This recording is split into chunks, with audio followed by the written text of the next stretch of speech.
je crois qu'on n'est jamais à l'abri de trois personnes qui s'en veulent les unes les autres et qui veulent en découdre. Ouais. Je ne suis même pas. Alors, il y a sans doute, il y a un front politique, c'est évident, mais je ne suis pas certaine que ce soit réellement le front politique qui puisse être à l'origine d'une violence aussi forte que celle-là. Non, je crois qu'il faut toujours faire attention. Moi, c'est un petit peu comme l'affaire. C'est un petit peu comme toutes ces affaires. C'est-à-dire, évidemment que 99,9% des mecs qui sont sensibles à l'idéologie d'extrême droite, etc., sont des types qui sont pas automatiquement des mecs qui vont passer à l'acte. Mais exactement ce qu'on pouvait dire d'un Mera ou ce qu'on pouvait dire de ça, c'est-à-dire qu'à un moment il faut la rencontre entre un grand débile, pour dire les choses comme il faut, un grand débile, que ce soit Mera, que ce soit le Alexandre de l'autre jour qui a agressé le militaire, ou que ce soit ce mec-là, un grand débile, qui rencontre une idéologie. Et ce grand débile, au lieu de réagir en militant comme les copains, et en étant violent, en tapant dans les poubelles, il réagit en butant un mec, ou en butant un enfant. Simplement parce qu'il est juif. C'est à peu près le même niveau de connerie. Ou parce qu'il est militaire. Ou parce qu'il est militaire. C'est-à-dire, c'est la rencontre. C'est une personnalité hyper paranoïde, oui, mais avec une idéologie. Mais non, mais ce que je veux dire par là, c'est que à un moment, les gens qui trimballent ces idéologies, que ce soit les islamistes, que ce soit les fachos, etc., même le bloc identitaire et même français de souche sur Internet où tout le monde peut aller, sur cette question que la France est en danger, remise en cause, par exemple par les homosexuels, par exemple par le mariage gay, etc. C'est ce que dit Pierre Berger ce matin.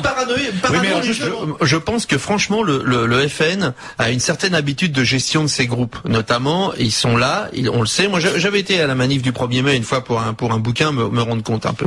Et ils sont là. Manif du 1er mai, c'est-à-dire la ressemblance Jeanne d'Arc avec le Front National. On les voit, ils sont là, et le FN les connaît bien, et c'est l'égérie.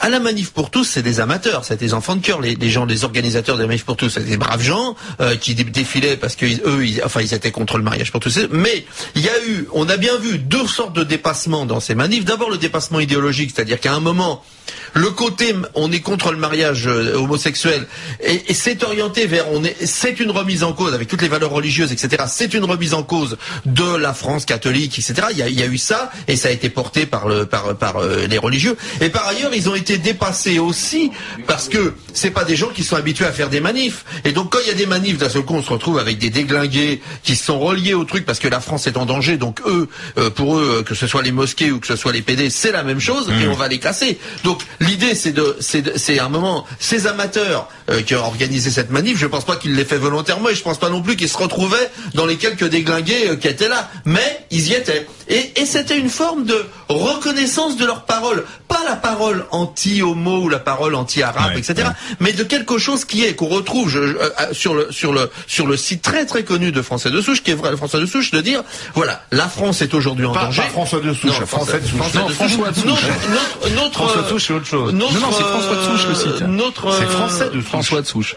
Notre pays est en danger parce qu'il est remis en cause par un certain nombre soit d'événements extérieurs, soit de religions qui ne sont pas les nôtres, soit etc. Et tout ça, c'est une idéologie dans laquelle quelques mecs peuvent se reconnaître. Donc on n'accuse pas du tout la manif pour tous. On dit qu'il y a eu là une parole libérée et pas très contrôlée.